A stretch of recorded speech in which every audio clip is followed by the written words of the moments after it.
Graham bell.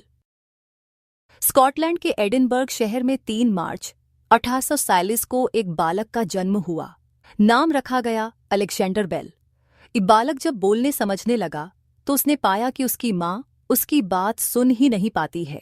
यह बात बालक के मन में घर कर गई। वह बचपन से ही इस बात पर विचार करने लगा कि कैसे कोई बहरा व्यक्ति सुन समझ सकता है। अलेक्जेंडर बेल के दादा लंदन, चाचा डबलिन और पिता एडिनबर्ग नगरों में बहरे लोगों की शिक्षा के क्षेत्र से जुड़े हुए थे। उन्होंने यूनिवर्सिटी कॉलेज लंदन से ग्रेजुएशन की। अपने नाम में उन्होंने ग्राहम शब्द जोड़ लिया।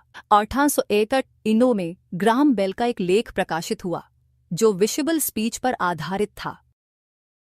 इसमें उन्होंने व्याख्या की कि गूंगे बहरे लोग कैसे अपनी बात व्यक्त कर सकते हैं। 1870 में उनका परिवार कनाडा चला गया। उन्होंने एक पियानो बनाया जो बिजली के तारों से संगीत को दूर तक पहुंचाता था। 1880 में वह पिता के साथ बहरे लोगों को विजिबल स्पीच के सिद्धांत को सिखाने के लिए काम करने लगे। फिर उनके पिता ने बोस्टन स्थित अमेरिका के गूंगों के स्कूल में उन्हें शिक्षा देने के लिए बुलाया। Graham Bell Boston University school में वोकल फिजियोलॉजी और एलोक्यूशन के प्रोफेसर बन गए।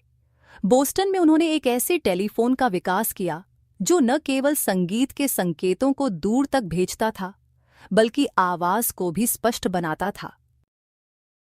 उन्होंने बोस्टन यूनिवर्सिटी की अपनी एक गूंगी बाहरी छात्रा से विवाह कर लिया। 7 मार्च 1874 को उन्होंने अपने ससुर की आर्थिक सहायता से टेलीफोन का पेटेंट करा लिया। उल्लेखनीय बात यह है कि 1841 में इटली के एंटोनियो म्यूची ने टेलीफोन का आविष्कार कर लिया था, पर गरीबी के कारण वह इसका पेटेंट नहीं करा सके थे। इस मामले में एक और दिलचस्प बात यह थी कि ग्राहम बेल ने अपना पेटेंट एलिशा ग्रे के टेलीफोन पर अपने काम को लेकर पहुंचने से कुछ ही घंटे पहले कराया था। एंटोनियो म्यूची को जब इसका पता चला तो वे ग्राहम बेल को कोर्ट ले गए, लेकिन उनका निधन होने से केस खत्म हो गया। ग्राहम बेल ने टेलीफोन में और सुधार किए और इसको सबसे सफलतम उत्पादन के रूप में प्रस्तुत किया। 1870 में उन्होंने बेल टेलीफोन कंपनी बनाई।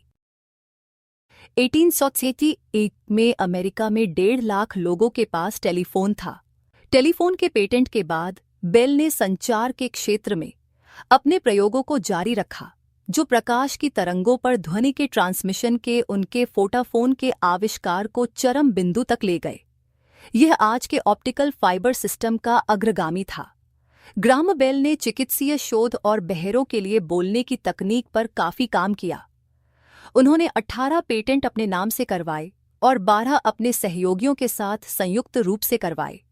ग्राहम बेल ने एक रिकॉर्ड पर चुंबकीय फील्ड अंकित करने के 3 लघु प्रयोग किए, लेकिन वह काम करने वाला प्रायोगिक उपकरण नहीं बना सके। उन्होंने अपने इस विचार को छोड़ दिया।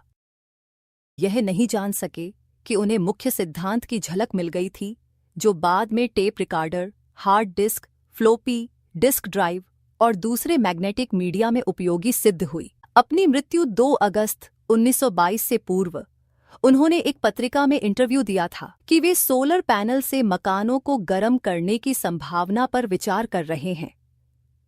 उन्होंने अन्य कई महत्वपूर्ण आविष्कार किए, जिनमें मेटल डिटेक्टर और हाइड्रोफॉयल वाटरक्राफ्ट भी हैं।